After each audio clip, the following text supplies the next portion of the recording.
Richard Abergee, you are a leading lawyer in the city of Sydney, but you're also interested in matters concerning heraldry. And for many people, they would not understand what heraldry is and why it is relevant to modern life. Well, Australians are surrounded by heraldry. They perhaps just don't appreciate what it is.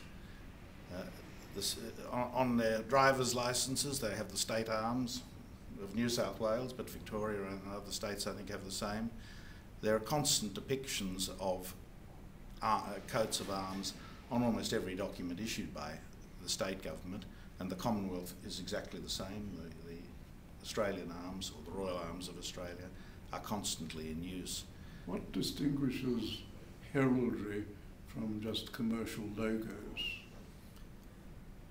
Heraldry remains fairly fixed. Commercial logos have a fairly short lifespan, and they're vastly expensive. Not that heraldry granted by the various heraldic authorities of the United Kingdom is cheap, but it's certainly a lot less expensive than the vast sums charged by design consultants to create corporate logos.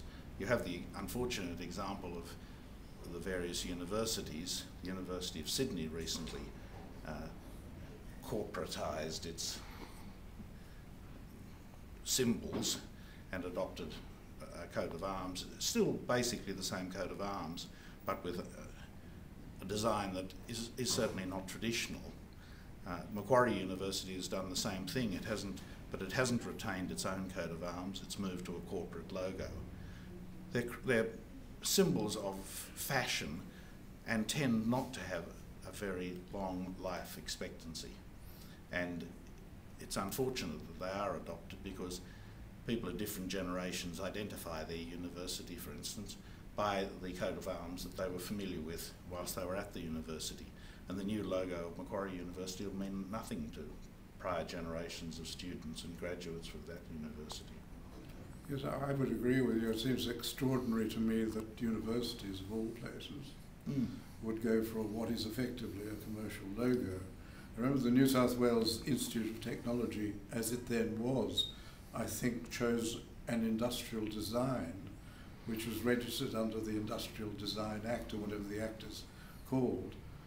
I should imagine those, since becoming a university, they may wish to change.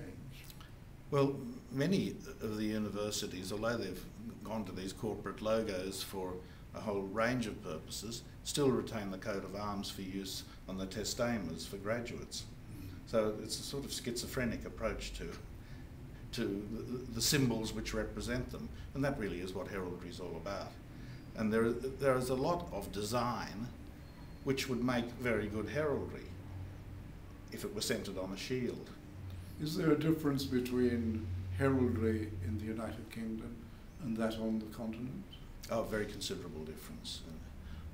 In the United Kingdom, the theory is that there is one coat of arms for each armature. In Scotland, you'll find one coat of arms, for instance, for every Campbell will have Girony of 8, a quite famous coat of arms, and it will be varied for every single member of the Campbell family who use it. Whereas in Scotland, if you're a Campbell, my apologies, in Europe, for a Campbell, everyone would bear exactly the same Campbell coat of arms, and you wouldn't difference them in any way. The same law of differencing applies in England, but it's not enforced in the way that it is in Scotland, where there is the Lord Lion has his own court and has his own prosecutor, called the Procurator Fiscal, and a fairly strict regime which is enforced there, where I think Mohammed El Fayed ran foul of it at one stage, and certainly the American hotelier who established a golf course there with coats of arms on the gates, who was required to take them down because they weren't properly granted by the Scots authority. Did the French Revolution make significant changes to heraldry? It made a very significant change in France. Coats of arms were prescribed by the revolutionary government, and they were taken down wherever they appeared and defaced. And you'll still see in France in many places what are clearly remnants of coats of arms and carved above gateways and the facades of buildings which had been defaced in the late 1790s. Did Napoleon restore them? Napoleon invented a totally new system of heraldry, of course. that is, yes. And quite an elaborate one, which didn't survive for terribly long. How marvellous. It's a fascinating area of subject. Thank you very much. It's a pleasure.